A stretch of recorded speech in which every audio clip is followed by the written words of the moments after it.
Alexandra și astăzi o să mergem să vizităm ferma. Întindem picioarele în față și... Țăr, țăr, țăr, țăr, țăr, țăr. Aoleu, sună telefonul. Alo, da? Oh, da, bună fermierule, da, tocmai ne pregătim să venim către tine. Da, da, aduc și prietenii mei. Bine, la revedere. Oh, țăr, țăr, țăr, țăr, țăr, țăr. Se aude din nou telefonul. Bună? Da, fermierule. Oh, să luăm cizme de cauciuc? Bun, perfect, nu uităm.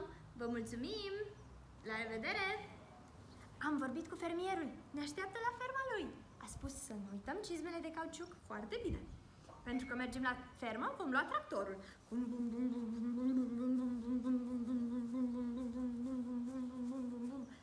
Ah, ia te uită pe câmp, aleargă liber iepurașii. Înseamnă că ne apropiem de fermă. Vreau să văd cum aleargă iepurașii. Iepurașii aleargă prima dată cu mânuțele și picioare. Mâini, picioare, mâini, picioare, mâini, picioare. Acesta este mersul iepurașilor. Așa merg iepurașii. Foarte bine vă descurcați iepurașilor. Acum privim în zare și observăm că pe marginea lacului este o broscuță. Ne așezăm în poziția broscuței, pe vârfuri. Broscuța urmărește un țânțar. Urmărim țânțarul doar cu ochii. Desenează cercuri cu ochișorii. 8 ori mai degrabă. Și prinde țânțarul. Țac! Și încă o dată desenează 8 ori cu ochișorii. Prinde țânțarul. Și încă o dată.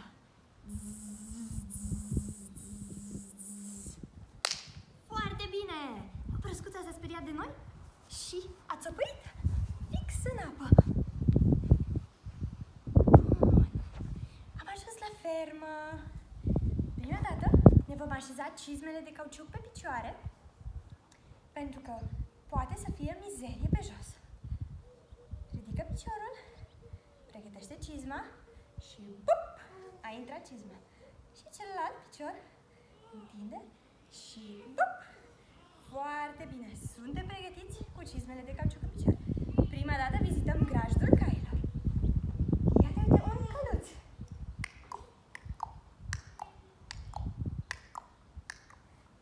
Foarte bine! Și încă un căluț.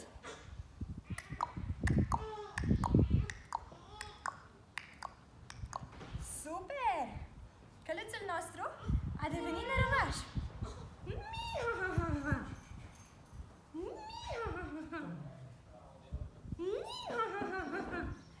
Foarte bine! Urmează să mergem în cocina porcilor. Știți că porcilor le place noroiul? Aceștia se tăvălesc în noroi. Vom face și noi precum porcușorii. Ne așezăm pe spate și mergem într-o parte și în cealaltă. Într-o parte și în cealaltă. Foarte bine! Urmează să mergem în cotețul găinilor și observăm cum se plimbă găinile. Ne pregătim, punem aripioarele și facem cotcodac, cotcodac, cotcodac. Foarte bine! Găina tocmai a făcut un ou.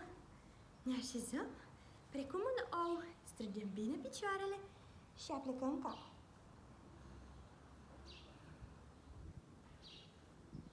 Foarte bine!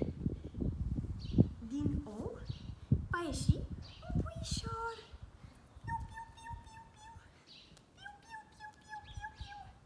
Piu, piu, piu, piu, piu, piu. Foarte bine! Asta a fost călătoria noastră la fermă. Ceau!